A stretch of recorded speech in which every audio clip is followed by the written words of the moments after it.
The knowledge base of what we do in medicine needs to have advanced to the point where you understand what a cell secretes, how cells communicate, and what growth factors are, and what an exosome is, and the different types of stem cells.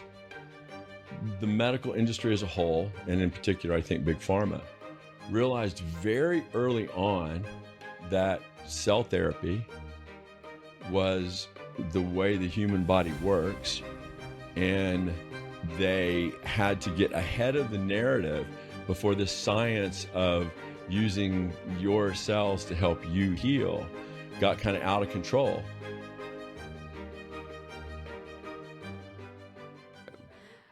Hello, everyone. Welcome to the Zero Downside podcast. I'm Milan McKenna. I'm here today for a special Father's Day episode. Here with my father, Dr. McKenna. And anything you want to say about Dr. McKenna? Like, that's the worst introduction of your father Well, ever. here's the deal is I see you as a father first. Everyone else has doctor, regenerative medicine specialist, orthopedic trauma surgeon, all of these things. And I see you as a father first. All those things, obviously, amazing. They come second. But, number one, you're a father. I agree with that, actually, right? So, first of all, thank you for the most humbling. Normally I'm humbled by when Mike and Hannah would introduce me. The expert, written all these articles. He's taking care of all these patients, private practice, 28 years. My daughter's like, so this guy, he's So just a doctor, right? But I love the fact that, look, I have a younger daughter that's not here right now. But the 11-year-old, when I put Tess to bed every night, I always make sure that she knows that of all the things people refer to me as, my favorite thing, my favorite role of all the things I am is father. And you've been saying that to me for 22 years. I've been saying that so we all to get your the older same sister spiel. for 27, Mm-hmm. right? So I think that I've been very consistent in my messaging, that of all the roles I play, the most important one to me is father. And being a good dad has been incredibly important and grounding, and really the reason for kind of everything else. Right? Like my spillover in trying to push the envelope on what's available healthcare to other people is because my love of life comes from the fact that I have three wonderful daughters that I'm really responsible for making sure that they contribute to society, and that's a beautiful way of putting in that. a positive way, right? I mean,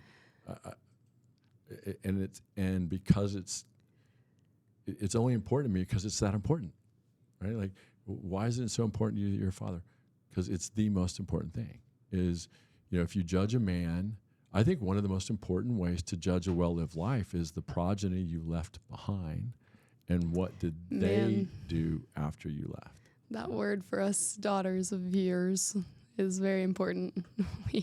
We take on that legacy quite realistically. I'm very proud of everything my daughters have accomplished, and I get to the expectancy of what's to come, right? Like I know that Megan obviously is a second-year associate attorney and is just hating life right now because she's getting there's not a lot of second-year associates hanging out at home a lot, so she just get worked, but it's brutal in the beginning to start a career. And there's a little bit of a grind, right? And so you think after law school things get better, and then you find out like after med school things get better. No, they get worse until you kind of earn your way in, right? Milan thought that after college things get better, and I think it's a grind. I knew that. Figured out there's a little bit of a grind. I very much knew that. I feel like the grind is like you're supposed to be, young and having to work really hard to make it in the world and to prove it to yourself and to the rest of the world while you still have the 20-year-old body to do so, right? Like the 20-year-old mind, we're at that point in life where it's like, this is the time to grind. This is the time to put in the work to be overdo there's very it. few ways to guarantee your success in life. The easiest way that you have control over is to just work really hard, put forth your best effort all the time, and try to outwork everyone else. If you really want to be successful, that's a pretty good recipe for success. The key is, and I think God has it set up this way on purpose, though, the only real way to be genuinely happy is when you're putting forth your best effort and when you're doing things for other people. And I think that that's the kind of the propagation of the species. The reason God has it that way is so you don't get to be innately happy when you're focused on yourself and not doing anything all the time. Yeah. But I learned that from you. I grew up going in the hospital with you, holding your hand, and then being transferred over like, oh, well, we're going to walk in here, and then it's going to be people you go to school with, people you go to church with, whatever, and we're going to go tell them some good news or some bad news together. And so that's like, I grew up, being taken into that room and living for others in that way. It was insanely important to me to make sure you knew when I wasn't with you guys, because pretty much raised you and your sister by myself, right? At a really younger age, you were stuck with just a dad, just single dad. So your single dad did the best he could, but I was working a lot. But what I never wanted you to do is feel like you weren't as important as the job. And so I made sure that you knew that when I was going to work, you guys got to be connected to what we were doing for other people. So you were able to internalize that the same way we do the staff with office. I think that running a medical practice can be incredibly difficult when you don't get to see it's not all just, dandelions and roses and happy and fairy tale dusted. Like it's a lot of hard work, and you're seeing people when they're at their absolute worst, when they're metabolically broken or when they're sick or when they're injured. And until you get to internalize the treatment and watch them get better, hard to feel good about it. What I did with you guys really young is made sure that you knew that we were taking care of other people. And so if I wasn't with you, it wasn't because I didn't want to be with you. It's because what we're doing for other people is important. And I made it where, I hope I made it, to where you guys genuinely felt involved.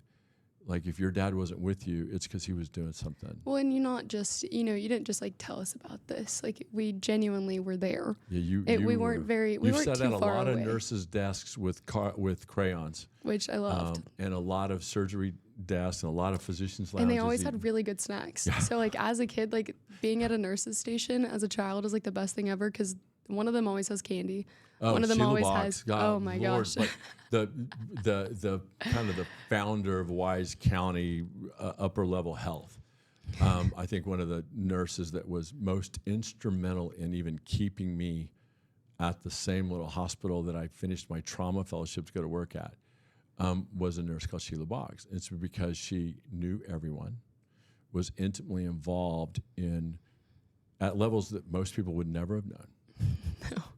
In directing care for people. Absolutely. The amount of babies that she helped get adopted, the amount of people that she found a way to get blankets for, the amount of people is insane. So she was that person, but she never took credit for anything. She stood behind this thing. But when the girls were little and Sheila knew I was struggling, I was torn because I wanted the amount of time I spent as a father to not be so intertwined with the amount of time I spent as a surgeon. And so Sheila always had pockets full of those little dum-dums, right? Yeah, dum-dums. And then, that's the thing about Sheila, though. She had, like, the dum-dums, and then she had Jolly Ranchers. And then if you were really hungry, she had peanut butter crackers, and she always had, like, a muffin of some sort. Well, and the little peanut butter things with the pill-off thing. Like I still like eat peanut butter those. that way best. Yeah, I still like peanut butter. That's still the best way to have peanut butter. For sure. But I think that so you got not raised by nurses, but certainly you had interaction with a lot of grown-ups while your dad did grown-up things, and you couldn't be there for all the grown-up time, but you were there for a lot of things that you got to see the care of other people expressed on a very one-to-one basis. Like you got to Absolutely. feel involved in people getting better. And I got to see it too, and I think that that's really cool about, Moab now, right? Is going through all the years, is that, I get to see now so many people that come in and they are metabolically broken and they are having, they just found out they can't, play this season or whatever it is that they're going through, and then it's like you treat them in the best way that you can, and then watching them over the next couple months. And like seeing them show up to the clinic, even if it's a year later, and they're super happy and enjoying life again. And, they'd overcome all these struggles that were made easier because of how you could treat them and how you could provide to them. Treated a lot of your friends, So, a lot of your friends, that's never going to parents, stop. grandparents, Yeah. right? When you were a little kid, what did we end up calling? We had a fireman who I love. I mean, it's his whole family. Like his Scooter. daughter was one of your best friends. His nickname was Scooter, but everyone called him Scooter. Everyone called him Scooter. It was not he just was one of the thing. deacons at our church, even. But he was a fireman and also a rancher and rodeo guy, which is a hard task to navigate and keep all your fingers. And so he had pulled a bunch. He had like significant hand trauma, like 4 different times. If you pull one finger off, I'm probably not doing that activity anymore. But if you're a roper, rancher, cattle, whatever, I think what was it? Was it 8.5? Yeah, I think it was 8.5. And So then the girls nicknamed him 8.5. That's how you know Milan's sense of humor may be a little dark, because Scooter, which he already had a nickname as a real name, right? Yeah. Like Scooter was obviously not his real name. No. So Scooter all became known as 8.5 to my daughter, because that's how many fingers he had left after I'd done like 4 surgeries. So, and I saved a thumb, but I saved 8.5 fingers because he injured total. most of them. In total. In total, he had 8.5 fingers. Yeah. But it wasn't because he gave me 8.5 fingers to work with. It's because he gave us about 6, and we kept 8.5. Well, he always tried to argue for 8 3/4. That was like his argument was, no, it's 8 3/4. Like, I promise you. And we're like, no, it's 8.5, kind of. So you grew up with the trauma surgeon side. Oh, very much. And the elective medicine side, like going to football games in front. I told that story about like you would be on my shoulders, I'd be holding Meg's hand, and we would visit 3 football games on a Friday night. And that's how I was raised by a dad. Now, as a 22-year-old woman, is I can probably tell you more about football than most other women at my age, most other men at my age at this point. And it's all because I was raised by a dad, going to football games on Friday nights, watching them on Saturday nights, watching college football all day Saturday, and then all day Sunday was spent in front of the TV watching NFL. So, football was like kind of our thing as a kid, but it started because we'd go and watch the games in small towns on Friday nights. In a small town, Friday night, Yeah. it's a religious experience, Huge. right? Like there's only 2 places in a small town where people accumulate, and 2 days a week they do it. Sunday morning at church and Friday night at the football game. And we were at both of those. and we were always at both of those. And I will tell you that the opportunity to raise you in a small town and for those things to have kept their importance as you moved on, and maybe even that is played a crucial role, maybe even in your college decisions, because Dad. you did go to your dad's alma mater, but maybe it's because I drug you to football games your entire life in Stillwater. I think that you very much implemented to me the fact that Stillwater was a home way before I ever even thought about college. I think that going to your alma mater was more of it felt like going to my alma mater at that point, because since I was a kid, I'd been going to football games there. My older sister had went there by the time I decided to make that choice. So it's like, I pretty much know how to get around. I know how far away from home I am. You felt comfortable? I felt comfortable in Stillwater. It felt very much like a home before I even... I think you even crushed the Stillwater experience, maybe even more than Meg and I. I think did. Certainly Megan indulged in some more involvement in university stuff than I did. Me too. And you for sure took it to the next level, although you did join the same sorority, so you're both Tri-Delt legacies and all that. Yeah, we're sisters right? in more than one way. Yeah, for sure. Which I love, right? I mean, It's fun. it makes things so coherent. I mean, again, we talk a lot about congruency and kind of adding all the parts of you back into who you are. And for me, you guys going to Oklahoma State was just kind of tying everything with a bow on it for me. Like, it made my life incredibly easy, because I'll never forget when Meg was trying to go to school. She was like, "Well, Dad, on Saturdays, what if I go here?" I'm like, "Well, if you go there on Saturdays, you can go to those games, but I'm still going to be in Star." She's like, "You're not going to go to where I'm going to school?" I said, "Sweetie, not only did I go to school here for 9 years, but I've been going to those football games for 20. Like, no, if you go to somewhere else, you're going to be there a couple of years. Like, I'm not going to those games on Saturday. me and I said, Milan unless will you play still us. be- If you play us, I'll see you." And she's like, "Oh."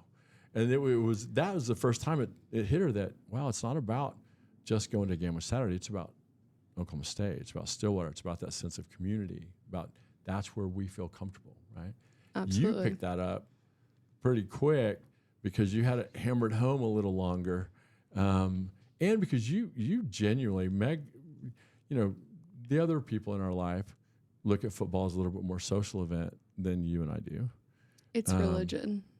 It is certainly crucially, it's way more important to the alumni sometimes and the fans than it is the players on the field, I think, even because they don't have the historical relevance. When you're a 19-year-old kid, like, I've been a fan of that school for twice as long as he's been alive. Right? Like, That's crazy. I don't think he has. There are times I want to say, do you realize how that's my favorite thing you said to your grandma ever, right? Oh. His grandma was with Meg, and Milan said something about we were losing a game. And I was visibly shaken, and Milan was more shaken than me. And you couldn't have been more than like 8. And Meg said something about, "Milan, it's only a game." And Grandma was with us, and Grandma, God bless Grandma. Grandma's diehard Oklahoma State too, right? Oh, yeah. And Grandma looks and Meg's like, "It's only a game." And Milan's like, "No, Meg, this is football." And Grandma just is like, looks at me, and she's like, "Oh, that's a win, right?" Okay, there. but that's I mean, how I as was father raised, goes, with it being Father's Day, Yeah. as wins go, when your daughter says, "No, it's not okay. This is not. It's not a game. It's football." Like, that was like, even though as an Oklahoma State fan, there's a little bit of give and take. Yeah. But man, it makes the good years seem way more important, right? Like, Absolutely. it's like being a Cubs fan sometimes. It's kind of how you feel. Or Dallas Cowboys. Yeah. Look, I got to be there for the good years. You haven't had the seasons that I had yet. But I don't think I've been through some seasons. you're a big hockey fan. So you got to enjoy Stanley Cup. You've got to enjoy an NBA championship. You've been a Metroplex sports fan, going to games for a really long time. We had season tickets for 10 years for the Stars. Absolutely.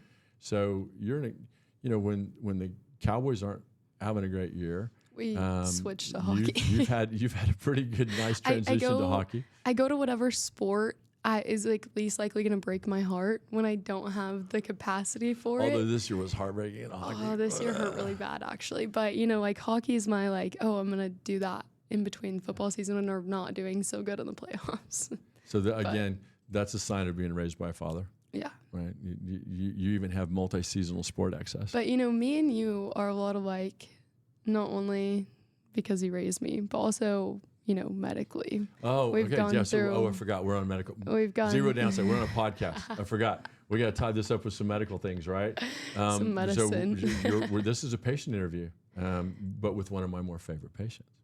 I hope so. Well, and also you have made the relevance that you don't want to have to compete with any of the other people that I may have interviewed on the show that I compete with them in real life for the attention. There have been patients on the show before that I just love and adore, that are younger than me, that I told him not to mention any names, so he's trying to narrow it down for you to know who they are without saying their name. But essentially, I'm sure they're going to watch and know who they were. No, because I don't have any other men in my household. You're a girl dad. I'm a girl dad. And sometimes you have some dudes that come around that that My I dad kind of takes his adopt sons. and really genuinely care about and reach out to a lot and conversate. Yeah. So that's fair. And you should never feel competitive with that. But Well, I always win. but You can be competitive and still win, but medical history wise, medical history wise. Milan was my little athlete. 4 sports, like for sure 3 all year. And then at 12, started having a lot of leg and hip pain. It was radiculopathy from her back. She herniated a big disc. We did everything conservative. Now, there wasn't interdiscal injection into a disc at that point. And with an adolescent herniated disc with weakness, it kind of becomes a surgical urgency. And so she had a discectomy, which removed her from being my little athlete. And you know what? I tell people all the time, the thing that amazed me most is how you just kind of reinvented yourself. I was not as good at the pivot as you were. I would say you were pretty beautiful at the pivot. Well, you were so vested, and everything was so much about athletics at that time for you and your extracurricular stuff for sure. And you had all that kind of taken away from you with the discectomy and the resultant recovery, that you had to pivot, and you turned yourself into an athletic trainer. On the football field on Friday nights, which you had at least one daughter on the field for sure on Friday. It was great. And you also turned it into the Little Miss Theater manager, and you were the stage manager for a couple musicals and everything else all through high school, and almost went to college for that even. So it was one of those things where it was such an elegant pivot. I was really impressed. Like, that demonstrated a lot of resourcefulness, which is one of the things I respect most now. You know that. Well, thank you. Is that you have to be incredibly resourceful to stay happy even when life throws stuff at you that you weren't ready for. And you know, I may or may not have learned that from you, because you were in college playing a sport. You were an athlete. And then you had some injuries make that not possible. And look what you did. So it's the same story. Way different decades. I certainly, I just felt like I was surviving. I felt like when you pivoted, you kind of thrived in that role. Yeah, I think I just kind of survived that role, and only acquiesced into the adult life because it was kind of forced upon me. You had to pivot at a much younger age, and I think you were much more successful in your pivot at a younger age than before. I had to let success kind of evolve around me, and you did not. When you pivoted, you immediately became successful in a completely different field, and it was impressive.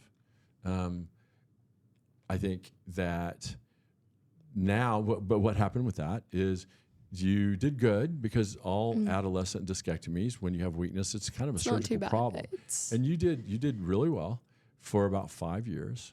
And then you started having a lot more pain and spasm, which is exactly what the literature says happens. I also think, too, that especially with back surgeries and anything involving nerve pain, I think that you get so used to it. I think you get used to being in pain all the time. And so the second you feel relief, even if it is just a little bit, you're like, oh my gosh, this changes everything. But then you get more sensitive over time to certain nerve pain. It becomes chronic. You take this acute pain that's overwhelming. Surgery makes it go away, and you're like, oh. But finally can breathe. Then you get this slow chronicity of pain that develops over time. Absolutely. And so you were the youngest interdiscal injection that we had done at the time. Love to be the first. Because you were 19?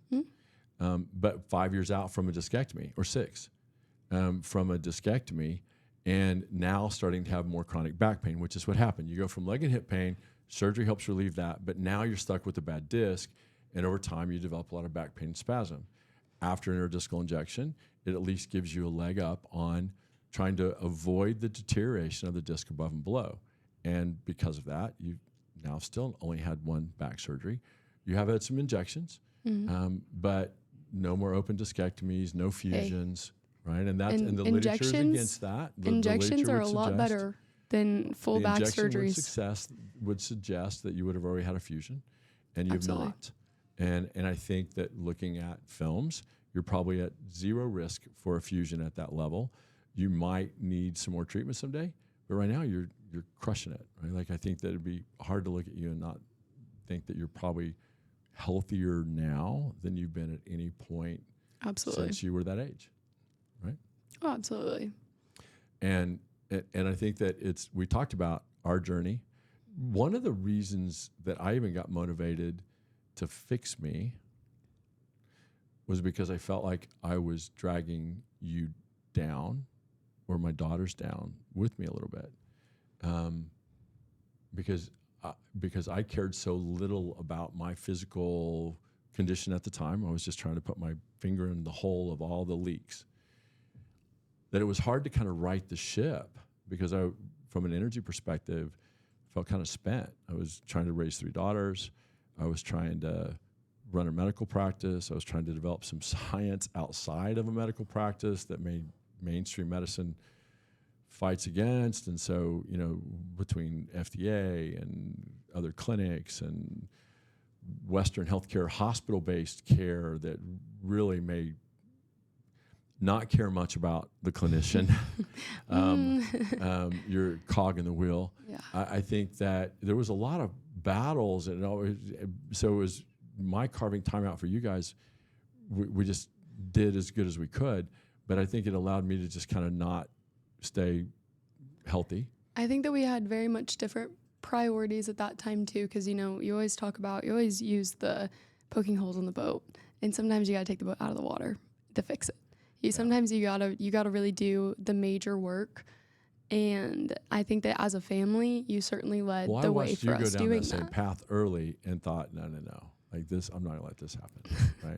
Like no, I'll be broken, but this ain't spilling over onto my daughters, and you and I make the joke all the time, and it's not a joke, it's actually true.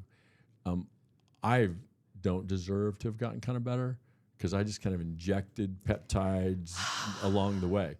My daughter, certainly peptide therapy helped pull you out of insulin resistance and Absolutely. metabolically being broken, and you feel better, you have more muscle mass, you've lost a bunch of weight, you look great. But you've done all the other things right too. Like you do yoga, and you take long walks, and you work out. And I eat better.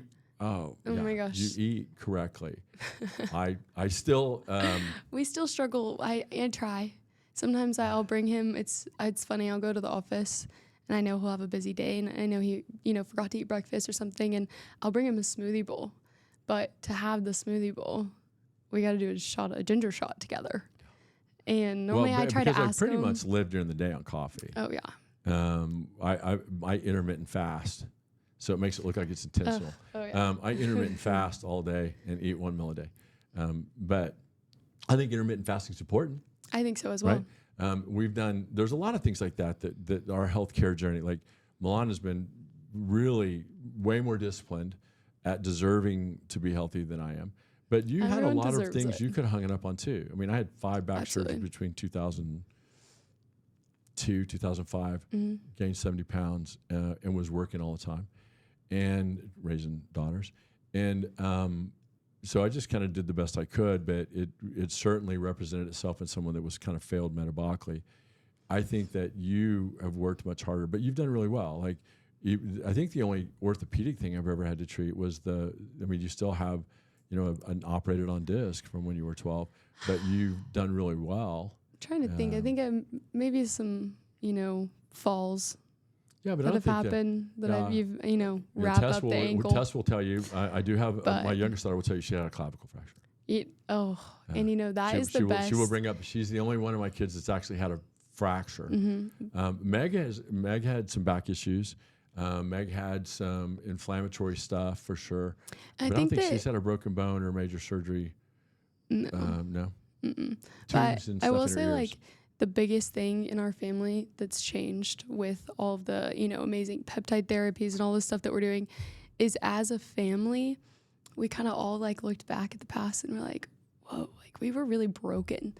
We were chemically broken, and it's crazy to see labs I love numbers. I think that's, maybe genetic in this family.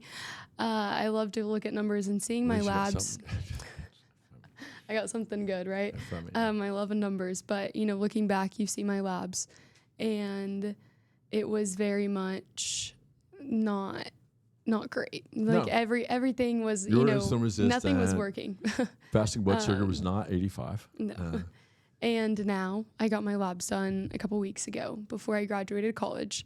And, Dr. Russell and my dad both looked at my labs, and I'm in the green. I'm perfect in every single chemical that was on my labs, every hormone, every chemical, everything. And I've even stopped really doing any kind of peptide therapy every once in a while, sometimes. But that's the crazy thing about it, is that now my body is actually working the way it was intended to. And I'm lucky for that, obviously. But I think that that's the crazy part, is we didn't realize that all of these outside, toxins, all these things you have to, you put your body through, your body goes through naturally. Not naturally, but, your body goes through now. Fighting life, right? So Fighting. we talk about athletes as, being on a game, being on the practice field. Life is that way too. Absolutely. Right? So like life is a never ending practice without having game day. There's not as many game day experiences for as much practice you have. It's like, it must be like being an Olympic athlete. They work for 4 years for 2 minutes. Like, I can't imagine being the guy that falls at the starter gate after training for 4 years. Like, wow. Like, but that's kind of how life is, but without the Olympic moment, right? For a lot of people, Absolutely. They don't get an Olympic moment. Now, I think that thank God for You've this. had I many feel like Olympic God's moments. given us a lot of Olympic moments Absolutely. together. Graduation and colleges for my daughters, and weekly volleyball games for Tess. Like I think I get a lot of those kind of moments to experience the success of, as hard as I've worked as a father, that to being able to enjoy those moments with your daughters is, I think, equivalent to game day. Absolutely. Right. So the game day I think of we've life. been gifted many a game day moments, but I think we've been able to participate in a lot more. I think this, the past 2-3 years of really being healthy as a family. Right. So that's what part the of this biggest episode was difference, going to be about. right? Was like, what is the advice at 61? Right. So not that I'm worthy of giving advice to anyone, but I've lived a long time, and I've been here a bit, and we've been through some stuff. Absolutely. Right. So I think that if I could go back to young me, like if I could go talk to that struggling dad with 2 young daughters and the daunting amount of work I was having to do at that time, and not having made great choices all the time professionally on who I trusted and where you put your money and who you work with or for, the advice that I would give me wouldn't even be about any of that. Like, I would tell me, really work hard on don't just trust everyone and think everyone's an expert just because you work so hard to be an expert. Absolutely. And don't just trust other people's knowledge without a little bit more due diligence. But I would probably give the advice of be a little bit more congruent earlier, right? You don't have to like every bit of you to know that you're better as a whole person. Working hard to separate out the part of me I didn't like and pretend it didn't exist was not good.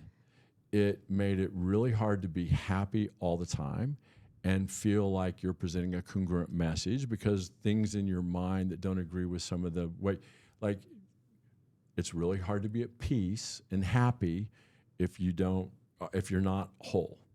And being healed physically is one part of the puzzle on putting all the things together in one person. It's a lot easier to be happy as one person when you're not denying some parts of who you are all the time, and when you kind of make yourself, you work harder to be congruent. Like, I think that all the classic literature that kept me, that pulled me out of the ditch every time, other than the Bible. So let's not ever come out and say I don't think the Bible is the most important book in history, because I think that for sure it's the most timeless source of advice that changes when you need it to change. You understand it.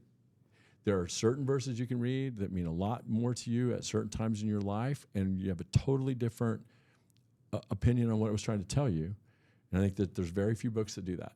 But I do think the other books that have meant things to me, James Allen's As a Man Thinketh, the Meditations of Marcus Aurelius, and all its different alliterations, right? Like not just the Greek translation on Wikipedia that's really hard to read, but the different books that have been written about it and that represent, because you're reading a man from 60 AD and his journal that was never supposed to be a book, and I think it's incredibly humbling that as a teenager from a very working class background in Oklahoma, that I could identify with one of the greatest emperors of the largest empire in the history of the world, I think is astounding that I have anything in common with him. But when you read things like that, We all it do. means something to you. I think that's the basis of Stoicism. And I think Stoicism as a philosophy is probably the only philosophy of life from a philosophical standpoint, really, that isn't incongruent with Christianity. It's very congruent with Christianity. Christianity is has a lot of Stoic principle involved in it. And there's a lot of overlap that you don't realize necessarily sometimes, but I think that there's no incongruency in there, right? And so I think that a lot of feeding your mind with books. If I could go back to young Wade, I would say focus on being healthy a little bit, because it's really hard to be a great father when you don't have energy and health to give to your children. And if you're not So being also, the best we have learned over time, us McKennas, we've been through a lot together, but we always say, like, we may have lost a battle or two. We've never lost a war. We do rally. We rally with the best of them. We rally. We rally really well. Like we circle the wagons as well as anyone. But I think Absolutely. I artificially, because I didn't pay attention to some things, created some wagon circling moments that shouldn't have had to take that, right? But we've learned. But I did. And I do think that making those changes, like if you really want to, if you're watching this episode and you just haven't turned it off because you just didn't want to watch my daughter and I enjoy each other's company, I think that the advice I would give you from a healthcare perspective is it's a lot easier to be happy and a good person when you're not in pain.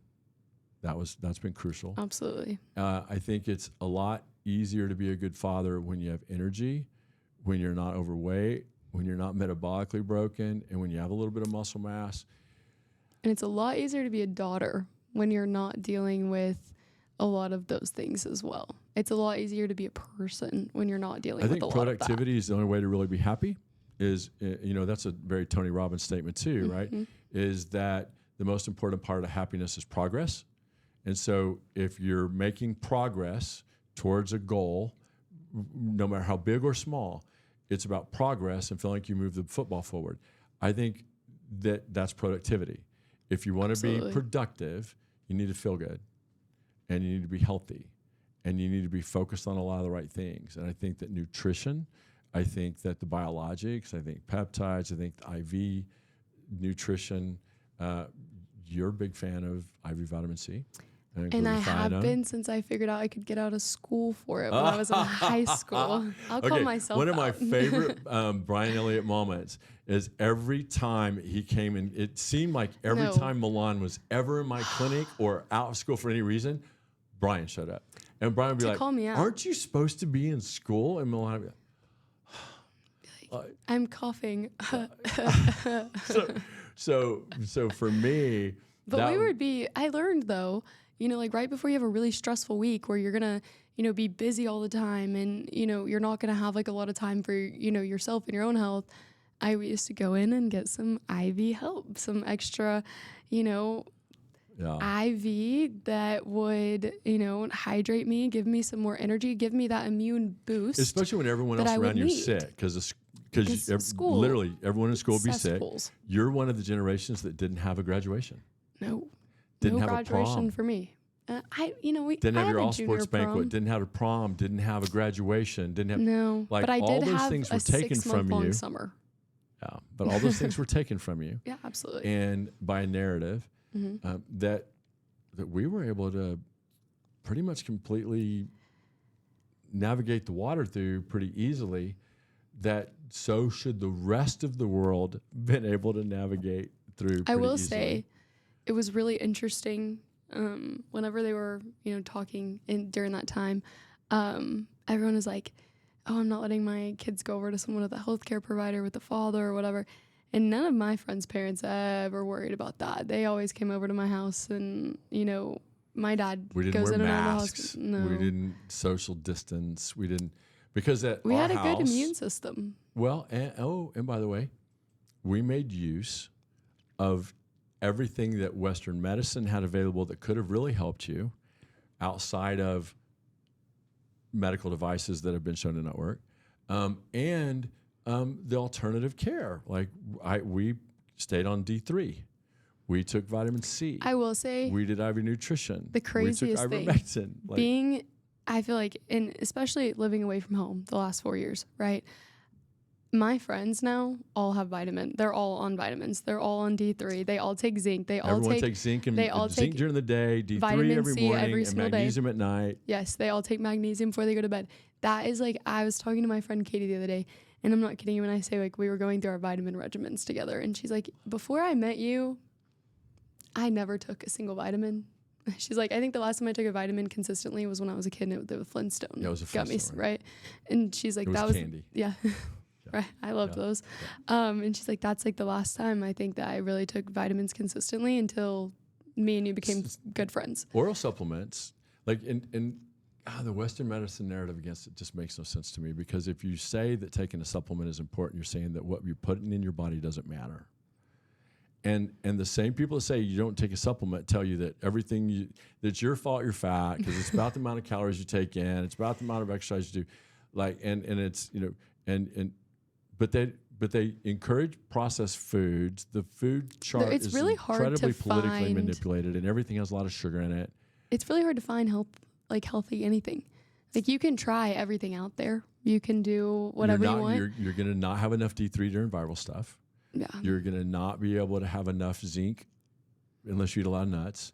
Like and it's really hard. And we tried that. Yeah, No, we we definitely did try a lot I've of the tilted mainstream scale. media I've stuff. tilted the scale nutritionally to my kids as much as I could with that narrative. Yeah, and And it still wasn't really. sometimes it's more about, chemically where your body's at. I think everyone's different. I think we all learn that, right? I think that, me and you both did keto for a while. Oh, actually, For a year and a half. you helped get me carnivore and keto. You kind of we kind of got each other out of the ditch with a Yeah. lot of the because we were But- much more disciplined. But really, what it was really about is we did kind of paleo, but we just got rid of all the sugar. Yeah. We got rid of all the processed food and sugar out of our diet for a couple of years, and Yeah. and But even then, and it gave for us something to me, do together. Like well, you were yeah. single, We could living hang with a out, single in the dad kitchen, as a high hang school out. student. Like you kind of took responsibility for making sure we had dinner together. I made sure we had dinner together, but I would usually bring it home, and you started cooking it. And so we kind of went keto. and that was kind of my free time too. carnivore, And yeah. Grandma, great thanks to her, she actually taught me a lot about cooking in the kitchen and what that means. It was more. We're probably more. It'd be hard to describe our diet because I don't think it was keto. I think it was kind of like a mix of paleo and carnivore. We did focus on a But- lot of saturated fats and stuff like that. But even then, right, doing all of these things, the right way. We still took supplements. Still took supplements, still did all these things. And even then, it's like I never felt like I do now. I had nowhere near the amount of energy I have. I don't remember the last time I really got sick. Sometimes I get the snuffles and take some extra vitamin C and they go away. I can't remember really the last time I was physically really down and sick. And Well, I told someone the other day, I felt worse on a daily basis for 10 years than I feel at my absolute worst now. Absolutely. I completely agree That was with my that. daily. So my daily bar was so low that I don't ever even if I was really sick, Yeah. I still feel better then than I felt pretty much every day back then, which is shocking to think that I was still able to get some things done. Absolutely. So really, as a father, man, if I could go back in time and fix stuff, I would have We could take realized the that boat out of anytime the you put water into faster. yourself is going to be magnified when you give it back to your kids, right? Like, you really want to be a great dad, feel better. Like, don't be broken, lose some weight, don't hurt. Don't just allow something that's hurting all the time to take over that much don't allow it that much space in your head, and don't allow illness and fatigue that much space in your body until you try other things. Do not just read the Western medicine handbook of, I need to take 2 handfuls of medicines every day. Some guy comes in on an antidepressant. Then they're having sexual wellness issues. They're on other stuff. Then they can't sleep, so they have to take something for sleep. Then they're still sore because they're back, so they're on a muscle relaxer. And then they still have to take some pain medicine all the time. They're on 2 handfuls of medicine. You can't feel good on 2 handfuls of medicine. And sometimes the easiest way to feel better is I need to fix the things that you're taking medicine for that isn't helping you, that you need to know that there's ways to fix it. Absolutely. Right? That's the real basis of our whole podcast. The reason that it's called the zero downside, and you're part of the contingency of Smart Alex that continues to point that out to me. My teachers, it's just one of those things they've been through that, a lot, and I'm grateful. Yeah. So thank you. I didn't realize how often I say, well, there's like zero downside. But you always really, say it's hard to only find funny. a downside. And I think it's in only the last funny couple because years, it's so close to truth. Like, everything has a downside. But really, if it wasn't for the narrative against it that's pushed it, where the economics of it are a little harder because of all the legal involved in protecting what we do, the downside would actually go away. So a lot of the downside is the artificially created downside because they had to create a little bit of a hurdle against it, when it should be way easier and approachable for most people. And we're really close to making that even easier for people. Absolutely. With another clinic that you've had to. That's one of those extra side passions that you've been around for a lot. Like, you were around when I was drawing all this stuff on the development of the catheter and all the bone marrow harvest stuff. I've and a lot seen of, it like, that was all. an intimate part of your childhood. I remember the first time actually you ever pulled someone's bone marrow while they were awake in your clinic, and they were a babysitter to me growing up. And I remember the first time you did that, and you telling me the story, because I didn't really understand why it was such a big deal. Because I'd only done it in sleep patients to augment a surgical result before that. And I had never really, at that time, I didn't understand it until you went home and you pulled this journal down in your office. And you had written about what was called the Jamshidi. Yeah. And using that in kids. And you explained to me what that was, and how it was painful, and how it literally broke you to try to obtain something from your body, right? Because you would go in to do bone marrow harvest. So traditionally, bone marrow harvesting in kids is in people with cancer, and to help provide a diagnosis or treatment. And as a pelvis acetabular surgeon, especially as a fellow, who has more experience with the pelvis acetabulum, which is where the bone marrow draws will come, than the trauma surgeon. So you would go in to draw bone marrow, and with the Jamshidi in the ER in an awake patient, and these little kids that had a bad enough draw already, like their lot in life was already not great, and now you got to do this painful procedure in them while they're awake, and it would take too much time, and it was too painful, and the parents would be crying, kid would be crying, I'd be crying, like it was horrible. And so what I had to develop really quickly, and I did, was a way to hack that a little bit. Instead of take a Jamshidi and pound it in. So if I hit this table, the whole table shakes. But if I could just make a little hole in it, it would only bother where the hole was. And what I can't do is numb up this whole table, but I could numb up a little hole. And so with a little bit of local, when you're doing a local for a Jamshidi harvest, it still didn't work because all the pain fibers are the whole pelvis. But if I could take a little K-wire, which is not a drill, because a drill makes it too turbid and it costs. But I could take a little K-wire and drill a little hole into the crest, take a catheter, put over it, kind of screw it and pull that. And so I developed a way to harvest some bone marrow that I could do. It would take 5-10 minutes instead of 20 or 30 minutes. It'd get me back to the OR where I wanted to be, and no one was crying.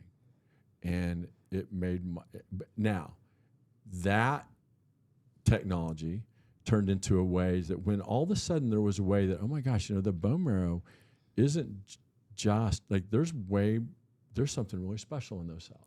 This is special. And maybe if we could get to those easily, and you're like, you know what?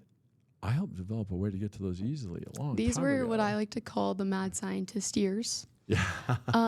Because the best part about the lab is, you wear like full-on bunny suit sometimes.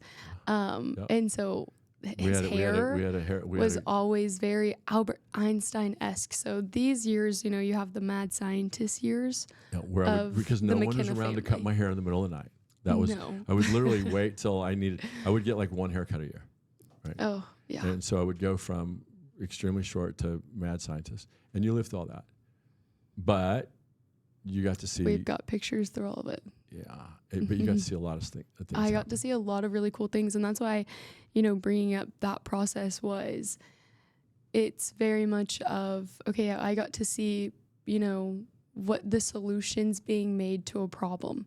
And then you went back to me and you explained the problem so I could understand why what you were doing was such a big deal. That's why it was worth doing on time. Like that wasn't even stuff I had to do.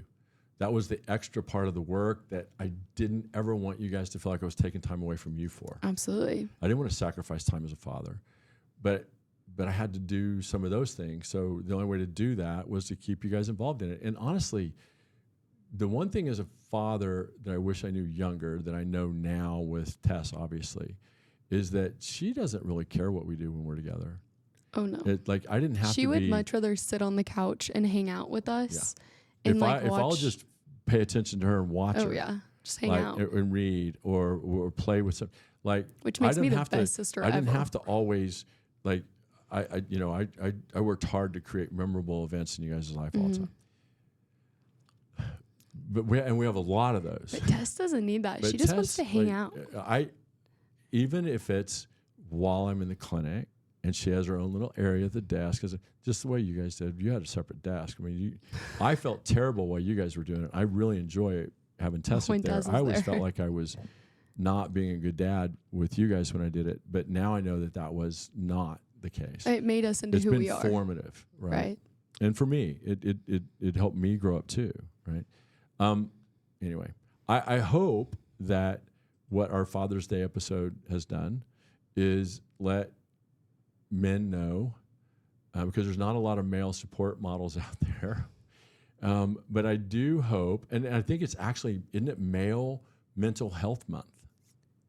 So it is Male Mental Health Darn Month. Which feels like the old white guy gift that they had to name something, right? Like Male Mental Health Month. I don't know, like the old male thing. And I'm not technically, anyway. He's much more into women's mental health is a month, little though. bit more diverse than it might look like at 60. But it's not about my, ethnically or anything else, or certainly not the color of my skin, because we don't make decisions about people by things they can't control ever. And my daughters know that and have been taught that their whole life. But the one thing I can't control is I'm a guy. And as a man, I didn't realize Male Mental Health Month was a thing. From a male perspective, take a minute, number one, and really enjoy the fact that you get to interact with these beautiful young people that you're kind of responsible for, which is great. And number two, take a minute to focus on how to be the best of that you can be, right? Maybe try to do some things that make you healthier so you have more energy as a dad. And so for me, if you can take a minute to focus on you, maybe as a part of celebration of Male Mental Health Month, which sounds so creative because it is, but it's also Father's Day, and that's been a holiday for a long time. So let's take that day and let's focus on just read some stuff that makes you better, right? I've great recommendations of Magic of Thinking Big or As a Man Thinketh or the Meditations of Marcus Aurelius. My favorite versions of that right now, Obstacle is the Way by Ryan Holiday, or Courage is Calling, or The Emperor's Handbook. I love that. But those kind of books that are foundational, anything Tony Robbins has written, I think that the Patrick Bet David, Your Next 5 Moves. I think there's a lot of great ways to feed your mind.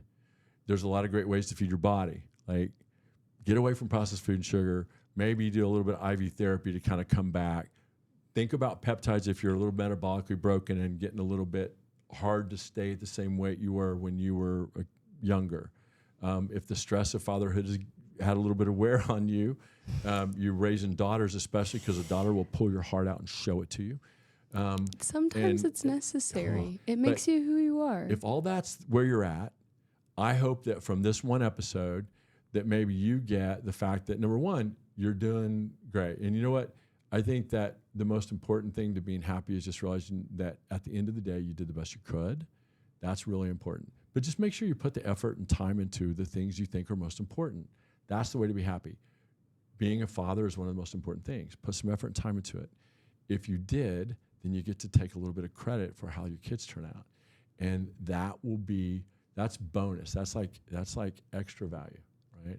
So it's not all about what you accomplish. Sometimes it's about the people that you affected and what they accomplished too. So anyway, thank you for your time. I genuinely hope that the zero downside of being a father was conveyed enough, that there are a lot of ways I can help you be better you. And I do think that it's the only reason we do this is because of your love and trust. And the fact that I got to have my daughter on here, and we get to do this together, smile, like get one good look together. The fact that we get to do this together, I think means a lot to me. And I wanted to say thank you to everyone. That it's very genuine. My appreciation for, please like the episode, subscribe to the channel, and leave comment, a comment on anything that you might want to see again, or an episode that you have a question about, or if there's anything you'd like to know. And he'll answer it.